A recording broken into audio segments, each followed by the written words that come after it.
All right, let's get started. Good morning, everyone. My name is Derek Turner. I'm the Public Information Officer for Montgomery County Public Schools, and welcome to the inaugural monthly media briefing for Montgomery County Public Schools with Dr. Jack Smith, Superintendent of Schools. Just laying out some ground rules for today. We're going to start with some remarks from Dr. Smith, laying out some of the key issues and topics we're addressing in Montgomery County this month and in the coming months. And then we'll have remarks from Troy Body, the head of our equity unit. And then we'll have time for questions, and we'll take questions until 11 o'clock. And I apologize in advance for the delay. And with no further ado, I'd like to bring Dr. Jack Smith to the podium. Good morning. Thank you for being here.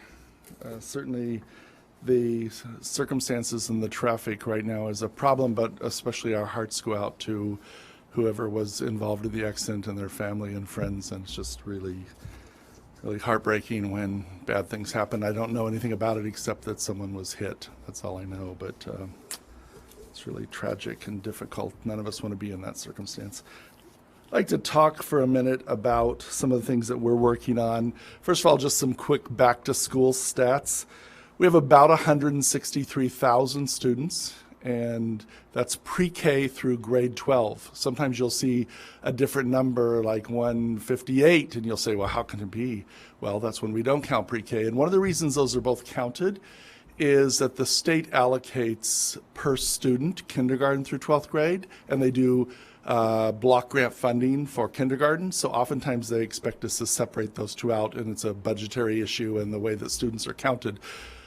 We have about 100 students that we're still working with the state to identify if they're in our school system, another school system in Maryland, or in another area of the country. And so that's always a challenge between the October 1st date of enrollment, official enrollment, and then mid-November when all the school systems in the state of Maryland have to have their official enrollment finally determined. And so I think 100 out of 163,000 is actually quite good, and we'll have all of those resolved in the next few weeks. We had 2 new buildings open this year, the Thomas Edison School of Technology and Bayard Rustin Elementary School, just a few blocks from here. And those are beautiful buildings. I invite you to make an appointment with Derek and go visit them, especially the Thomas Edison School, which I think signals to our community how schools are going to continue to evolve in the future. And we had a grand opening for that school on October 10th, and we welcomed literally hundreds and hundreds of families, students, and community members, business leaders in the community, governmental leaders. It's just, I think, a wonderful opportunity to both in very real way, because it will serve thousands of students. It's serving just under 900 students right now this year. But over the coming years, it'll serve thousands of students. It's also the hub for all of our career and technology programs across the entire county. And it's also the first step as we are replacing Seneca Valley High School in Germantown of adding another hub there so that in 2 years when Seneca Valley High School opens, we will actually have 2 centers that offer 16, 17, 18 major programs, as well as programs across every part of the county in IT, in law enforcement, in fire science, in teacher academies, in pure mathematics here at Montgomery College.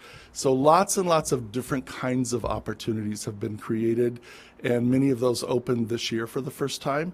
Montgomery County has had a long history of really strong programs in this area, but we want to expand and build on those programs. And as Daniel Pink said, we want to prepare students for their future, not our past. And so we have to look at what the emerging trends are in the labor market and in education and in opportunity, and then help students prepare, and they choose. We don't choose for them, they choose. We always want to say to them, you can do this, we can help. What is it you want to do? So part of that Thomas Edison School is Finance Park. It had its grand opening day before yesterday, Tuesday afternoon. That was the 16th of October. And that's a truly amazing place. It's the 2nd finance park in the state and the 3rd one in the region. And there are only 3, I think if I understood Ed Grenier, the leader of junior achievement, there are only 3 in the country. And Finance Park is a essentially a simulation that we will provide an opportunity for a full day experience for every 7th grader in this county. And what will happen is they will do several weeks of lessons around financial literacy, personal budgets, tying it to career and job aspirations. And then they will go in groups to Finance Park. And what happens essentially is they go into a little auditorium space. They get to hear from some of the people there. And then they open the doors of that auditorium space, and what they see in front of them is a town. And on their device, a phone or the iPad, the tablet we give them, they walk around and they have an identity, and they buy health insurance. They buy life insurance. They pay for their car payment. They rent or buy a home. They figure out all the costs of life on the tablet, and that identity might be you're a 40-year-old man with 3 children. You're a 22-year-old young woman who's going to the local college. And this is your income. And then those expenses build. And then about halfway through the several-hour experience, they start throwing curveballs at them. You just had a major car repair for $2,000. You just lost your job. What are you going to do? What's your savings? And so they have a very real-life experience, which is the first step in a series of progressions in 7th, 8th, and into high school around understanding how our education, our finances, and our personal economic circumstance and our career all fit together. And so we're very excited about that. We want to thank, of course, the state and local government for the new building, which houses Finance Park on the 4th floor of Thomas Edison School of Technology. We want to thank our business leaders for tremendous backing and support of that. And we also want to celebrate that and make sure everyone knows that every 7th grader will have that opportunity in Montgomery County this year going forward. This month is Mental Health Awareness Month in MCPS. We want to call attention to that. A lot of our effort last year and this year, and will be always going forward, will be around the physical, social, and psychological well-being of our students. Because we know when they're physically, socially, and psychologically well and things are working for them, that they're more ready to learn. They're more ready to learn math and reading. They're more ready to do physical education. They're more ready to do social studies and science and all of the other disciplines that we provide, language study. So a lot of attention's been called to it in the system. We've done an audit across the entire system of all of our schools, what they're doing in each of those areas, and now we're looking at how to be more methodical and more systematic to make sure that we're reaching students, whether it's an issue like substance abuse, or it's an issue like bullying, it's an issue of physical fitness, it's an issue of a sense of belonging that students do or don't have, or it's an issue of mental health and wellness. We want to make sure that we have called attention to it, and either we're providing the service, or in many cases, we're bridging to good agencies and good opportunities in the community when that's necessary for students' mental health and well-being. So that's a very important effort. Another thing that we're trying to do each month is really focus on an area of our work. The work goes on all the time, but we want to give people information about it. This month we're talking about celebrating diversity. And when we talk about diversity, we also have to talk about inclusion and equity. Diversity talks about who we are. Inclusion talks about how we come together, and equity talks about how we all get the opportunities and access that we need to move ahead in our lives and make the choices we want to make. We do a great deal of work in that area in the community, and every community needs to. It doesn't matter, large or small. It doesn't matter what the economic level or racial makeup, cultural makeup. Every community ought to be talking about who we are, how we come together, and how we provide equitable opportunity and advancement for every student. It's critical for the economic well-being, it's critical for the social and psychological well-being, and it's critical for the sustainability of our communities. And so it's an area of real intense focus last year, this year, every year going forward, and an area that we want to work on so that we make sure that our students, our teachers, our families really understand everything that's available to them, and they can take full advantage of it, and they have the sense that they belong, that no matter what the program, the class, the activity, they belong and they have full access and full opportunity to it. And one of the people that does a great deal of that work in our school system is Troy Body, and he's here to share a few remarks with that, and then we'll open it up for questions. Troy. Thank you, Dr. Smith. Good morning, everyone.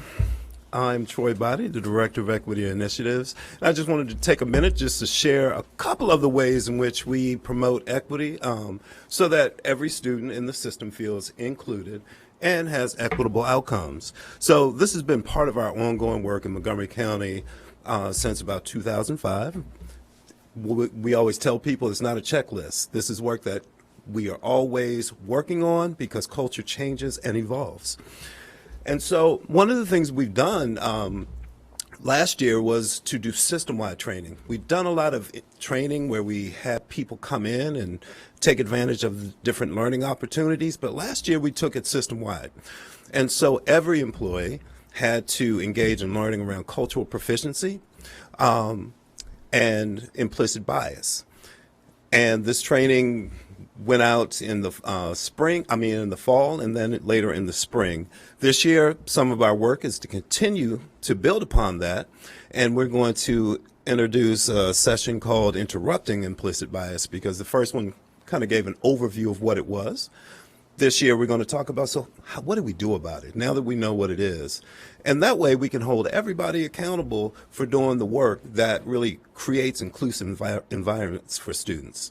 One of the other new things that we're doing this year is creating a newsletter called Equity Matters, and each month we focus on a different topic to, again, build awareness. We like to have multiple entry points for staff so that wherever you are, we're here to meet you and to help you grow. And we also take it as an opportunity to highlight what our schools are doing in order to really create these inclusive spaces for students. So I'm continue to be excited about the work. And I'm continually excited about working with offices, the community, and schools in order to create that environment where every student has an opportunity and outcomes that allow them to do whatever it is they choose to do when they graduate from us. So thank you all. Thank you very much. The last comment I would make is that on November 1st, we're going to have a ribbon cutting at the McDonald Knowles School. That is a school that MCPS was no longer using as a school, that we reopened this year as a pre-K, an early learning center. And it's particularly interesting because, once again, we're signaling toward the future, what things may and can look like. We don't have enough space and for all of the students in this county to be in pre-K in schools. And there are many, many private pre-K providers who do terrific work. So as this state talks about pre-K, especially with the Kirwan Commission and the upcoming General Assembly session and the local government's interest in this, we have to think of new and different ways to create opportunities for early learning for every child. And so reopening the McDonald Knowles Center gives us a pre-K site where we can serve about 100 students, along with partners who do other work in early learning for both students receiving regular general education curriculum as well as students receiving special education curriculum. So on November 1st, if you're interested and available, we'd love to have you come to McDonald Knowles, because we think that's a next step as we move into the future and think, how do we get to every student? Because in our community and in our state, all must mean all. We must reach every student and give them a really strong first good step after high school into adult life. So I'll stop there and turn it back to Mr. Turner, and he can direct us as to how we're going to do this. Great, we'll start taking questions. You just raise your hand, we'll just go around robin. Not the microphone behind you if you want to use that. Neil Augenstein with WTOP. In April, you folks implemented some new child abuse and neglect procedures. I'd like to get a sense of how it's going this year. And do you have a specific procedure you're interested in, or can we talk generally about the work we've been doing? Just talking in general about whether, essentially whether there have been reports this school year and how the process is working in dealing with those reports. Absolutely. We have reports every day. The vast majority of those reports are not about our employees. They're about members of our community, tragically and sadly, but it's true. And we have a legal and a moral obligation to continue that process and make sure those reports get to the right people in the right agencies. And we do that consistently. When there is a report about someone who is employed by us, we are quick to respond and to remove the person from that circumstance while we do all that reporting. Once that reporting is done, we step back to a large degree and let the police and the Child Protective Services do their work. We simultaneously look at what they provide to us and think about it, and then we ultimately take action as necessary and appropriate. I would say it's really important to remember that we do background checks, we do fingerprinting, and nothing ever shows up unless someone's committed some crime that they've been caught for. So while we know what their background is, we don't know what's in the hearts and minds of people. But as I said, the vast majority of those reports are for members of our community being reported by children and others to us, and then we take that right away to Child Protective Services. Right, just to follow up, have there been cases this year in which an employee or a contractor or a volunteer has been accused, and sort of give me a sense of how that is being addressed?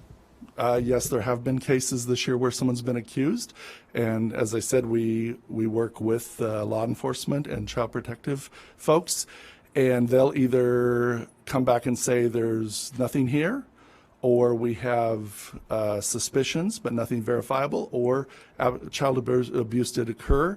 If they come back and say anything other than there's nothing here, then we continue down the process of progressive discipline, investigation, and ultimately some action up to and including termination if indeed the information shows that. And we have a higher standard than law enforcement does for this. So while there may be nothing that will be done in law enforcement, we still always look into it.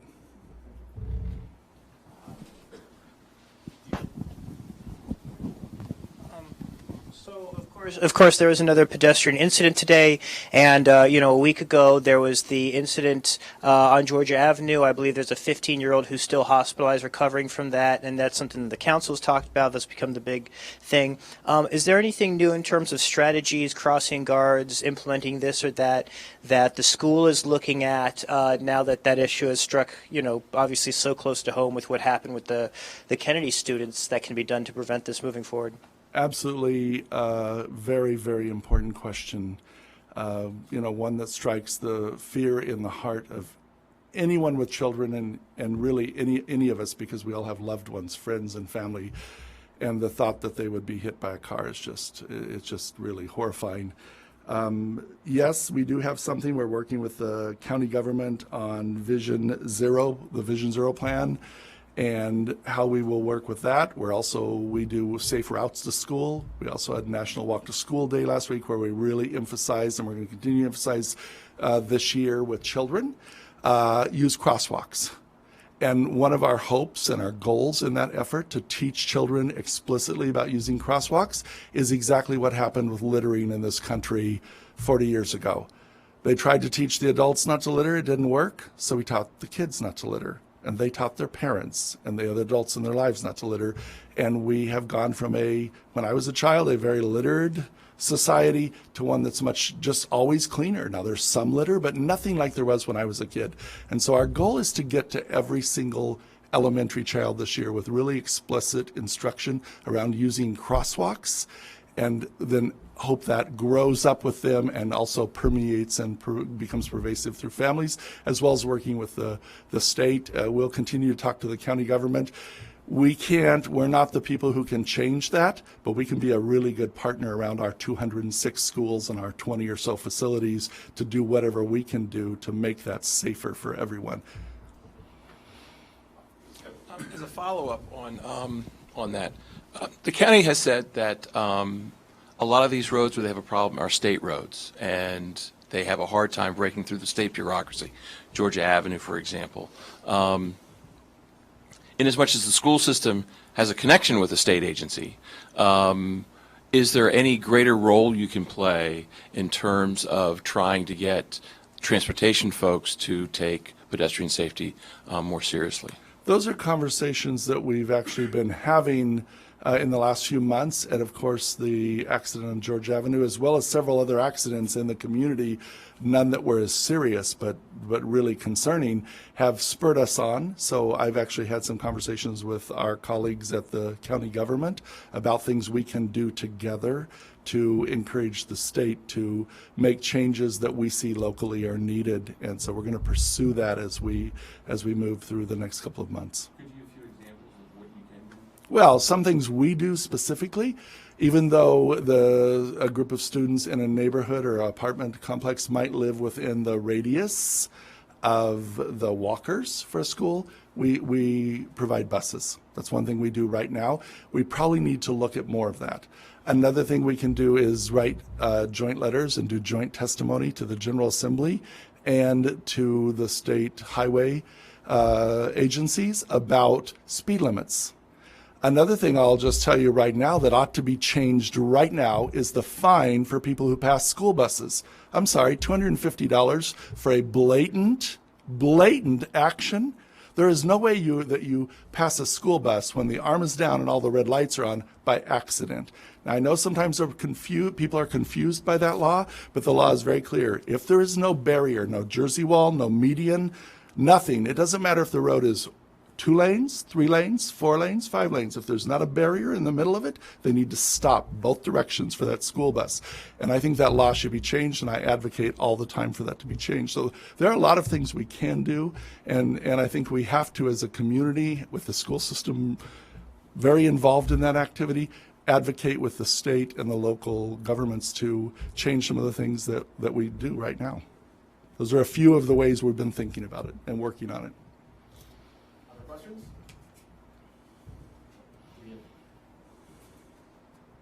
Yeah, just real quick. Over the summer, other counties like Baltimore had a lot of issues regarding heat, and I believe there was a brief small issue with the heat over summer at a school here.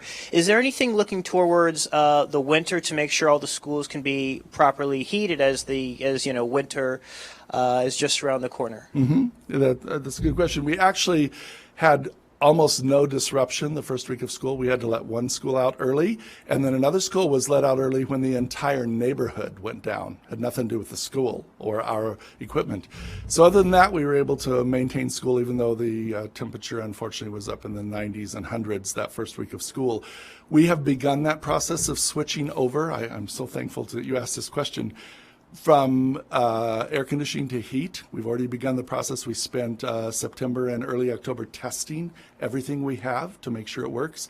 And now that takes about 2 weeks, maybe into 3 weeks to switch those over. And I would just say, you probably all know this because you've been involved in these conversations, but many of our families don't understand this is not the same as going to the thermostat on your wall and clicking it to heat.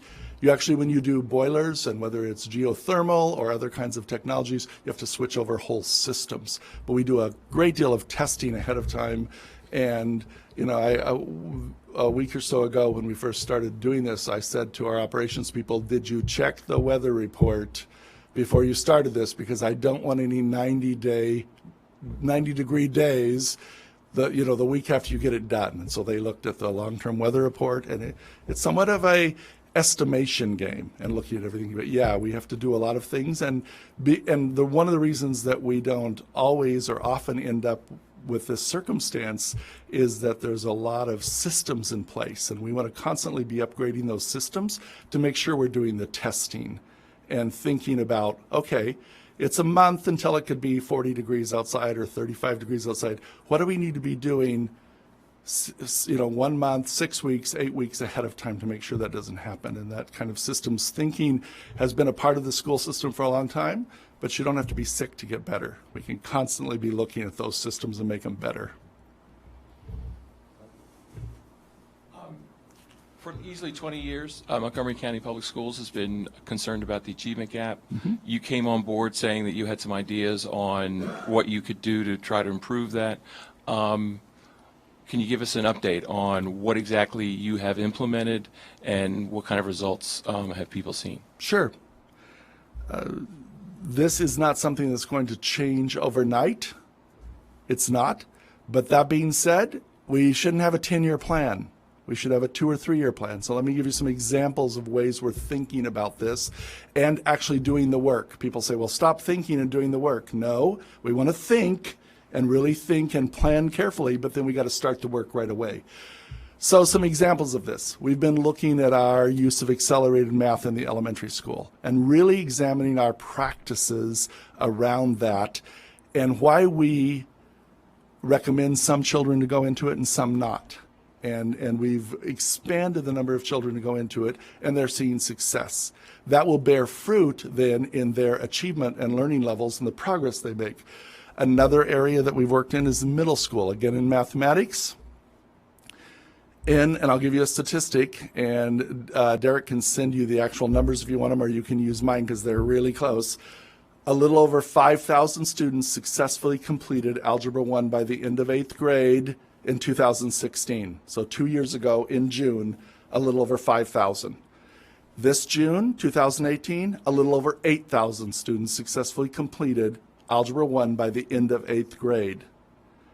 That gives them open access to high school science, mathematics, STEM, computer science in a way they didn't have it before. And when I say successfully completed, I'm not just talking about their grade, I'm also talking about their successful achievement to meet the state high school graduation requirement on the PARCC exam. So they not only met the credit requirement for high school Algebra 1, but they also met the high school graduation requirement for Algebra 1. And I think that's really significant. Then another area where we've been working is across 10 of our schools the past 2 years. This year we're adding 8 more. We're doing something called providing equal opportunity school systems. And equal opportunity schools is not a program. It's not a recipe. You don't go in and plug something in. But what you go in and do is work closely, and we have a consultant who works with this. It came out of Stanford University. You work with the adults in the school, and you work with the students in the school. And you work first separately and then together. And what you do is say to students, why aren't you in advanced placement? Why aren't you in the most rigorous program in English? Why aren't you pursuing, your interest in social studies in college prep social studies classes? You ask them that question. Then you ask the adults, why aren't students, especially students who are identified as in poverty or students of color, are not in these programs to the greatest degree that white and Asian students not in poverty are. So you ask them that. What you hear from the students is, I don't belong, I don't fit in, I think that I wouldn't be successful. What you hear from adults is, well, they have to work hard. If they want to come, they have to do all their homework. It's hard. And when we get the adults and students to talk to each other, what we've seen are some pretty significant enrollment increases in those programs. So as we support students in elementary, middle, and high school, and this is just in mathematics, which is the foundation for all hard science, computer science, engineering, all of those things, we're seeing some good results all the way from our early elementary through graduation, and we're going to continue those efforts. But that sense of belonging, I was just at a University of Shady Grove Board of Advisors meeting this morning, and I shared about that. We can build all the things we want, but if we don't create in kids a sense that I belong there, I can do this, I'm part of this, this matters in my life, then they're not going to take advantage of it. So we're really focusing on those things too, which marries beautifully with physical, social, and psychological well-being, because part of your well-being is what Troy talked about, which is equity and implicit bias. Part of it is, can I actually do the math? Part of it is, how does my teacher talk to me about my performance? All those things fit together. Thank you. Other questions? So I guess my final question is, to my understanding, this is this kind of new format and this new level of availability. Is this kind of just something that was wanted, that the MCPS wanted to begin this year as kind of new level of transparency and reaching out? I just want to kind of get into what's the motivation, because my understanding is this is kind of a new thing that you're granting us with this being the start of it. Actually, when I came in to this position a little over 2 years ago, and Derek came into his position at the same time, we spent a lot of time building systems. And first we had to build internal systems, and then middle of last year or last spring sometime, we started talking about how do we give more information to our community. Good information, but accurate. Not so good information, but making progress, or difficult, hard information. Because when 1 million residents, 163,000 kids come together in 206 schools, you're going to have every kind of information. So we started thinking about this. We talked about it this summer and worked on it and said, you know what? We'll make ourselves available. We'll give the information that we think is critically important, and then we'll provide the media the chance to ask the questions that they think are important, because all of it is important to our families, our students, and our community, and it's part of what we ought to be doing. And so it is an effort to reach out, and it's one of the things we're pushing on our whole school system to do. You know, we do a lot of, it's on the website, we're having a meeting, all those sorts of things. Well, we want to do more than it's on the website. We'll put it on the website, but we actually want to find ways to get it into all the different communities we serve. We actually want people to go into communities and have meetings instead of saying, come to us, we'll come to you. So this is a we'll come to you effort. Tell us a little bit about your evidence of learning, that approach to. Absolutely. So 2 years ago when I came, what I found was a tremendous amount of data, but it was disparate data, and you couldn't really pull it together easily digitally, or you couldn't pull it together easily and manipulate the data. So if I wanted to look at something, I literally had to have 6 spreadsheets on the table in my office and trying to say, okay, this number of students are in Algebra 1 in this school, and this number of students are in Algebra 1 in 7th grade, and what's the demographic makeup of those students, all of those things. So we started building a system to say, what are the things we want to live by? And one of the things we want to live by is we don't want to depend on one test to tell us how we're doing. I am a supporter of the state test. I think it's a tremendous equity tool. Is the PARCC test as good as it should be? No. Is it better than all the tests that have come before it? Yes. So I'm hoping in the next iteration of it, in the spring of 2020, that they will make it more adaptive, more shorter, it will fit better in periods. But the data from that is a tremendous equity tool.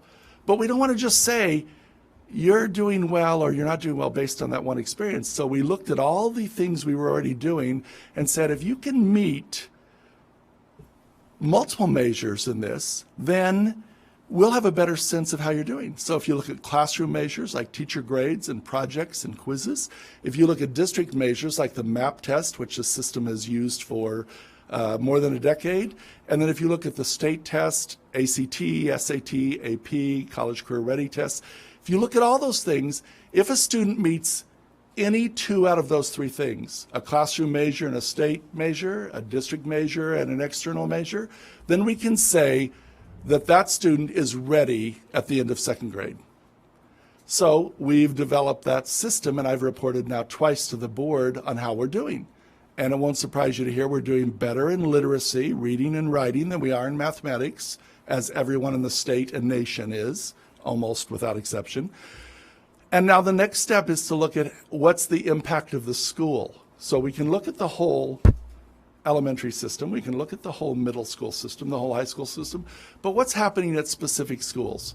So I have shown the board at board meetings, and all this is available publicly, that we're going to continue to always monitor how our white and Asian students are doing who are not in poverty. And we're really going to focus on and measure how 5 subgroups of students are going to do. African American students in poverty, African American students not in poverty, Hispanic students in poverty, Hispanic students not in poverty, and all other students of all races and cultures identified in poverty. That's where the disparities exist. That's when people talk about gaps. Gaps in achievement, gaps in opportunity, gaps in access. That's where that exists. And so we're going to use the evidence of learning and that 2 out of 3 measure methodology and that those multiple measures, then to look at the impact of our schools, and we're developing that right now. And we're going to look at performance or achievement. We're going to look at progress over time. We're going to look at equity and culture in the school, and we're going to look at what that school's priority area is. And so this is the work we've been doing. So the real work is in the classroom. The real work is in the school building, always. But how do school people know what's happened? And I'll give you one small statistic and then I'll stop. This year, because of the systems we've built, we were able to identify that just under 200 ninth graders had gotten a 4 or a 5 on the PARCC test in mathematics, but they were repeating Algebra 1. That does not make sense. If you get a 4 or 5 on the Algebra 1 PARCC test, and I would invite all of us to take it together and see how we do, you're doing really, really well in mathematics. So why would we ask the student repeat that course? Because they know Algebra 1. That's good evidence. And so we have to think that way and use the data and information to change the experience of students in schools so they walk out the door with a diploma and really good first opportunities after graduation.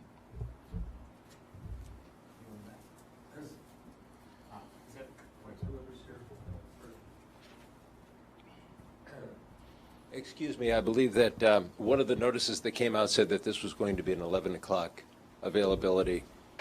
So I apologize for that. I wasn't aware that we arrived early for 11, but late for your start. Okay. So I apologize in advance. If you've covered any of these, I therefore apologize.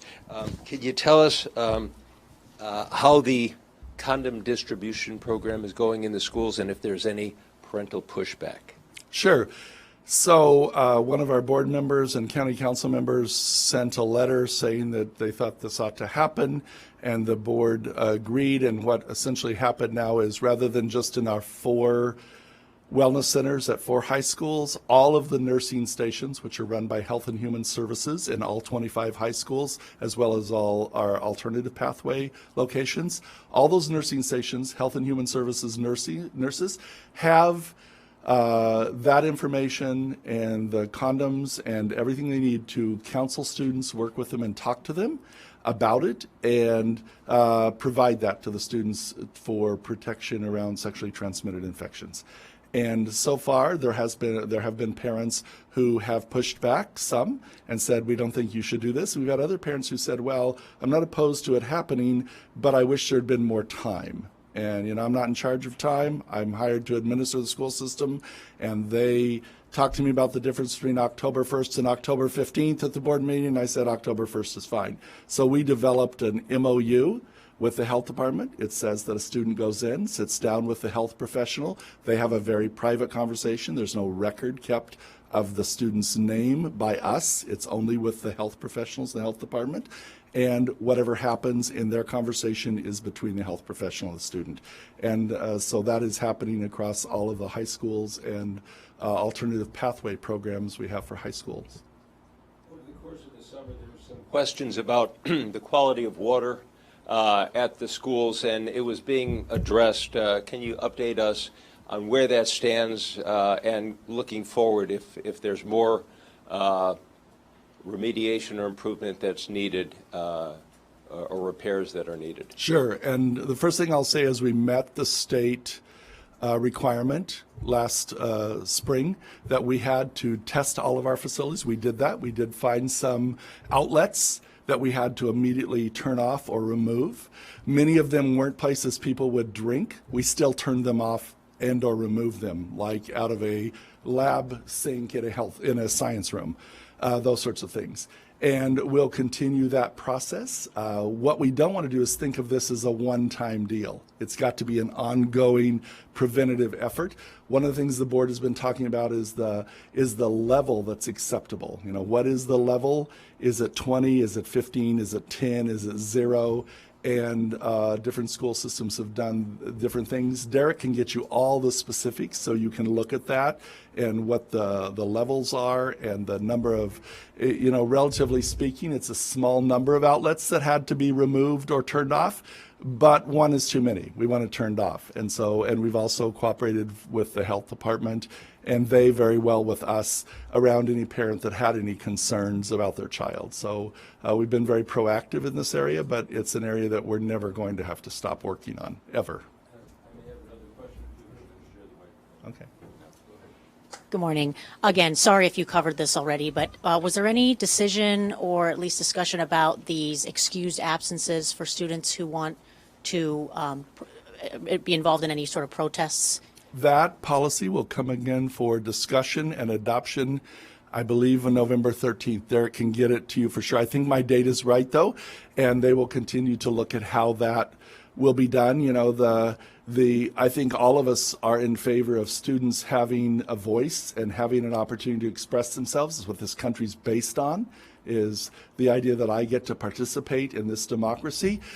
How that's done and how we keep students safe and how we are responsible to their parents and families, different question. And so we'll continue to look at that, and once the board decides specifically what the policy is, it'll be the job of the staff working with me to decide the interpretation of that, and then ultimately the administration of it, how it will be implemented to make sure kids are safe. Okay, so earliest would be next month. November 13th, I think, is the board meeting where it will come up again, and I'll have more information then.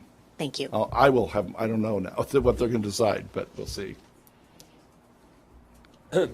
Any thought given to spring break expanding from 6 days to 10 days, and any thought given to the possibility of eliminating the Jewish high holidays as days off school? We actually did a survey of our community where we had profound response, and the board saw this a week or so ago at their board meeting. And so there are two scenarios out there for next year. Both of them include the Jewish holidays in terms of the schools being closed. And one of them includes a full spring break, and one of them includes a partial week spring break. The reason for us is very clear. We're not opposed to or in favor of any particular religion. Ours is purely operational. How can we operate schools given the number of people that participate in different activities based on their faith or their culture during the year? So if you take a look at that survey information, Derek can send you the PowerPoint, which is really quite illuminating. It'll tell you that what the board will decide about this year. Of course, it's a partial week spring break. A year from now, I don't have any sense of what they're going to decide about that. You know, with scenario 1 or 2, they're very similar, but that is one distinction in them. And the last question from our Silverchip reporter.